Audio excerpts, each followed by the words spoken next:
We are now going to investigate the relationship between force and acceleration. And I think many of you already know that this is Newton's second law. The sum of the forces is equal to the mass of the object times the acceleration. So let's start with a simple example here. So we have this block here, and it's being pulled on by this 400 Newton force.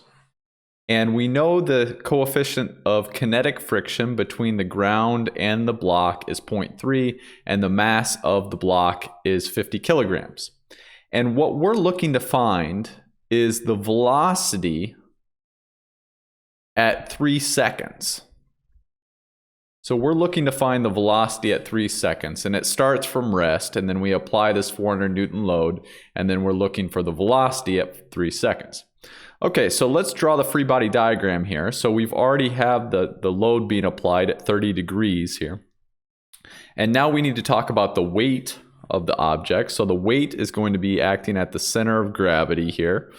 And we would take 50 times 9.81, and that comes out to 490.5 newtons. And then we have the normal force, which in this case, it's going to be acting somewhere along the bottom surface here. We don't know exactly where. All right, so let's just place it right here. So we have the normal force, and then we're also going to have a frictional force against the ground here. And that is going to be equal to mu sub k, or 0.3, times this normal force N. All right, and we first need to find the acceleration to the right. Okay, never draw your acceleration directly on your free body diagram. The free body diagram is meant for forces only. You can draw your acceleration to the side here, but never on your free body diagram, because that's a good way to get forces and accelerations mixed up. Okay, so let's get started. What we're going to do first is we're going to sum the forces in the y direction. And in statics, we usually said that this was equal to 0. Now, in this case, we're going to check and make sure that this thing doesn't lift off the ground as we apply these forces. And if it does, we need to do a different analysis. So let's do that. So we have N going upward, and we have our weight downward, which is 490.5. And then we have a component of this pulling force of 400 newtons, which is 400 sine of 30 degrees. And we set this equal to 0. Now, solving this equation, we get the normal force is equal to 290.5 newtons. Okay, so this shows that there is a normal force. If we would have gotten a normal force of 0 or a negative number, that would have shown that it would have lifted off the ground. And our calculation here that there's no acceleration in the y direction would be incorrect. So if it stays along the ground, there's no acceleration in the y direction. And let's do the x direction now. And we're going to assume that this is moving. So the sum of the forces in the x direction equals the mass times the acceleration in the x direction.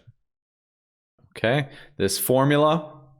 And what we have in the x direction, we have a component of this 400 newtons acting in the positive x direction, 400 cosine 30 degrees. And then we have our frictional force here, which is negative 0.3 times the normal force, which we just found out was 290.5. Okay, and that is equal to the mass times the acceleration. We know the mass of the object is 50 kilograms, and the acceleration in the x direction we can then calculate. So performing this calculation, we come out with the acceleration in the x direction is equal to 5.19185 meters per second squared. Okay, so we have this result, but remember from our problem, we're not looking for the acceleration, we're actually looking for the velocity at 3 seconds. Well, we know that the velocity or the acceleration is a constant here. So what we can do is use one of our formulas that applies to constant acceleration, right? And we have this one where the velocity equals the initial velocity plus the acceleration times time, okay? And we have the time, which is 3 seconds, and we just solve for the acceleration, and we know it initially starts from rest, so this becomes 0. So we have the velocity at 3 seconds is 5.185 times the time, which is 3 seconds, and that comes out to be 15.6 meters per second. And that is our answer to this simple example